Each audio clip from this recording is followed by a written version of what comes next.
Good morning again, Coffee Chat friend. This morning I wanted to talk a little bit about conspiracy theories. Why do I want to talk about that? Well, maybe it's because it's one of those words that gets thrown around as kind of a way of labeling somebody as a conspiracy theorist, as though what somebody is saying is not legitimate in some way. But, we're all guilty of it, I guess, of labeling people of something just because we don't want to maybe sometimes actually look at what they're saying in terms of an examination of the bases, the merits, the legitimacy of what people are saying. So I'll take it a little bit because sometimes I get called that. I think so anyways.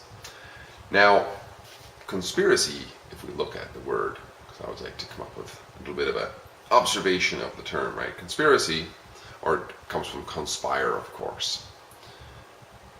Now, in typical dictionary definition, not surprisingly, it has a little bit of a negative connotation because it means to agree together to do something evil or illegal sometimes. But that is not evident in the word because the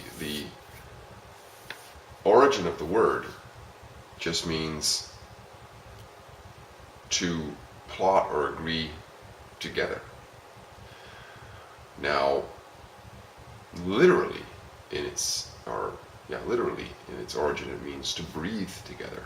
So it's like several people or two people really involved in some sort of an agreement to do something, right?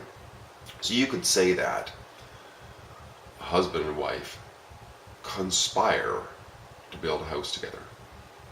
That's perfectly legitimate, right? They're conspiring, they're plotting, agreeing, scheming, organizing, all of these sorts of things to do something together. And the theory part of it, when we look at the word theory, it means in its origin to conceptualize, to mentally scheme, to speculate. Of course, speculate, you can see the spectacle in there, to look into an idea. So if we come back to the house again, building a house together, people are going to conceptualize that house. They will look at plans and what have you, and they're going to speculate on what's the best location and the best proximity, the best price range, all of these sorts of things, most functional type of house for them, whatever it is. They're going to have some theories as to what. So they would be conspiracy theorizing, just getting together to build a house. So the terminology in its origin is completely neutral. However, it gets thrown around as a way of getting rid of people who don't have an argument. It's just a labeling. Well, you're a conspiracy theorist. Yes, I am, and so is everybody. Everybody is involved in conspiracy theory. If you do anything in life whatsoever with anybody else, that is the case. Now, is there such a thing as, grand conspiracy theories by governing organizations and so on? Well, of course there is. Why wouldn't there be? I mean, remember, we're all just people here. We're all just men and women here. Well, nature, we're all just... The truth is, there is no government, there is no church, there is no any of these things. These are just theories, if you will, which in and of themselves are not as real as what we are. So the more real is what we are, in terms of coming back to the source of where these theories come from. That's what's real, and we're just dressed up in different costumes going around creating an act. But what's real is the players behind the play, right? So of course there's conspiracy theories. I mean, if you were to be a group of people who wants to bamboozle, numbers of people, that's thousands of times more than you. You have to conspire. You have to put your heads together. You have to breathe together. You have to plot and scheme and come up with ways to trick people and to coerce people and to bribe people into doing what you want them to do. Sometimes even negotiate with them, but generally, threaten them with different methods, especially control entities, because you want to get people to do stuff that they wouldn't otherwise do, like say pay taxes. It's a funny thing, actually. I get people all the time, they say, well, I don't mind paying taxes, and I don't mind doing this, I don't mind doing that. Well, the truth of the matter is perhaps they never really give it much thought, but the surprising thing is they usually don't pay any more than they have to. It's not that they, and if they were told tomorrow that no, you're exempt this year, very unlikely they would write a check and send it in anyways. No, people are, most of us are most of the time completely unprincipled, and we go based on emotions of fear and reward and these sorts of things, not so much on principle. So do conspiracy theories on a grand scale exist? Of course they do. Why else would we voluntarily give up our children at such young ages to be educated, and why would we sign up for things that we don't actually need, like licenses to drive on roads that we're told are ours? If they're ours, why do we need permission to go on them? Okay, of course, for safety and so on, but permission doesn't make any sense, right? It doesn't make any sense, but if you go back and look into it, and just think about it, if a bunch of people want to do anything, and if there's any challenge whatsoever to it, you have to conspire. You have to work together. There's projects that are too large to do ourselves. Large-scale projects like running large organizations take conspiring efforts of many people. And initially, they take the theorizing, speculating, trying, coming up with ideas. Everything is, on a larger scale especially, begins with some sort of conspiracy theory. It has to. It absolutely has to.